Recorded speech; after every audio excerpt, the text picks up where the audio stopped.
তানহারহুমা।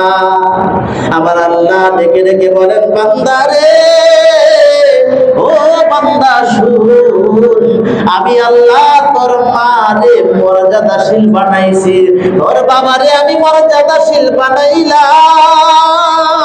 ও বান্দারে শুন, আমার ইবাদতের সাথে সাথে আমি এই হুকুম জারি করে দিলাম, তোমার বাবা যদি বৃদ্ধ হয়ে থাকে, তোমার মা যদি বৃদ্ধা হয়ে থাকে, এই বুড়া বুড়ির জিম্মাদার তোমার বানাইলাম।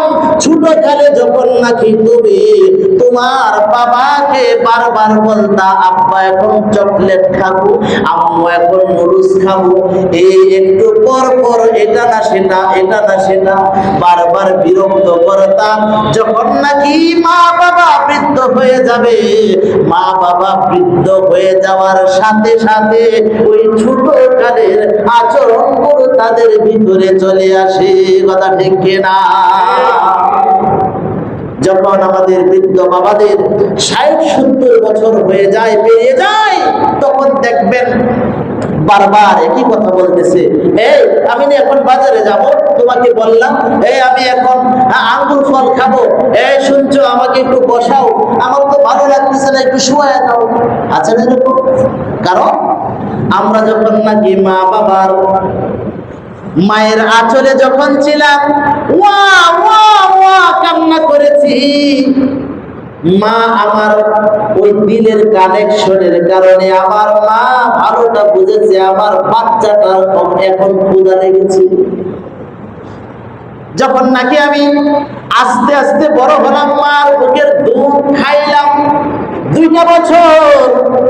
বছর চলে যাওয়ার পর বন্ধু আমাকে আপনার আমার মা যখন নাকি ভাত খাওয়াইলেন, এখন তো আমি আপনি দোকানের পাশ দিয়ে গেলেই বলি আব্বু আইসক্রিম খাবো, আরেকটু সামনে দোকানে গেল, আব্বু আমাকে এই খেলনাটা কিনে দিতেই হবে, যাবই না। এখনকার জামানার পোলাপানের হালত বলতেছি, 20-30 বছর পূর্বের পোলাপান যারা আমরা ছিলাম, এতটা অসভ্য ছিলাম না। কথা ঠিক না? বর্তমানে আপনার সন্তানকে দোকানের সামনে দিয়ে নিয়ে যাবেন, আপনি বাবা হন আর মা হন আর বড় ভাই হন, যেই হন না কেন, প্রথম দোকান দেখাকালীন আইসক্রিম কিনবে, দ্বিতীয় দোকানে খেলনা কিনবে, তৃতীয় দোকানে আরেকটা কিনবে, শেষ পর্যন্ত যত দোকান আছে চোখে যা লাগবে সবগুলো তাকে কিনে দিতে হবে, নিষেধ করলে পরেই কিয়ামত। কথা ঠিক না? আমার মুসলমান ভাই ভালো করে বোঝেন, খুব গভীর ভাবে মনোযোগ সহকারে একটা কথা বোঝেন আমার মুসলমান ভাই রে। এই যে সন্তানে কথা শুনে না, তার কারণ কি? সন্তানে কথা শুনে না তার কারণ হলো, এই যে সর্বপ্রথম উদাহরণ দিয়েছিলাম, ফ্যাক্টরির উদাহরণ, ডাইস যদি ভালো হয় আপনার প্রোডাক্টটাও ভালো হবে। আপনার স্ত্রী যাকে বিবাহ করলেন, স্ত্রী যদি নেককার নেকবখত মানুষ হয়, ওই স্ত্রীর গর্ভ থেকে যে সন্তানটা হবে ওটাও আপনার আল্লাহর ওলি বরফির আব্দুল কাদের জিলানীর মতো হবে। কথা ঠিক কিনা? আর যদি স্ত্রীর উদর যদি ভালো না হয়, আমলদার না হয়, নেকবখত না হয়, কমবখত হয়, মুসলমান ভাইরা রে আমার, তাহলে বুঝে রাখবেন আপনার সন্তানকে যেখানেই নিয়ে যাবেন আস্তে আস্তে বড় হবে, আপনাকে সব জায়গায় বেইজ্জতি করে ছাড়বে। কথা ঠিক কিনা? সব জায়গায়, শুধু এক জায়গায় না। এই কারণে মুসলমান ভাই ভালো করে বোঝেন,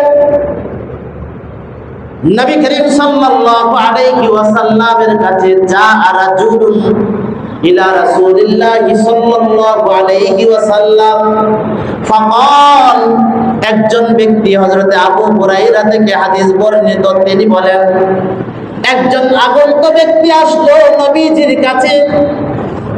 সরকার দু আলম মুহাম্মদুর রাসূলুল্লাহ সাল্লাল্লাহু আলাইহি ওয়াসাল্লামের কাছে যখন আসলেন, জিজ্ঞাসা করতেছেন, নবী গো, আমি হইলাম একজন মার সন্তান, বাবার সন্তান, আচ্ছা বলুন তো দেখি, আমার কাছে মা আর বাবা তাদের দুইজন থেকে কোন ব্যক্তিটা সবচেয়ে বেশি পাওনাদার?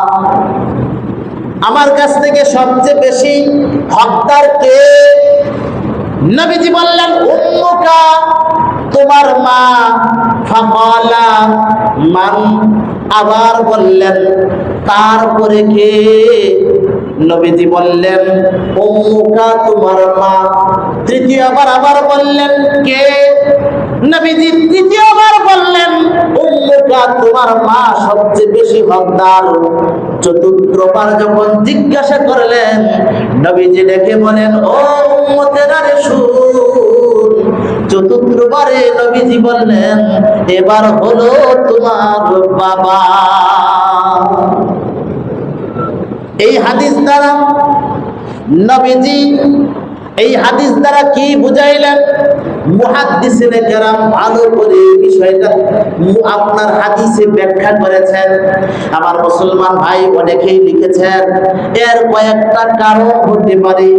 এক নাম্বার কারণ হলো আল্লাহ পাক রব্বুল আলামিন মাকে এই দুনিয়া তার মাধ্যমে আপনার আমার মুখ দেখাইছেন, দুনিয়াতে প্রেরণ করেছেন।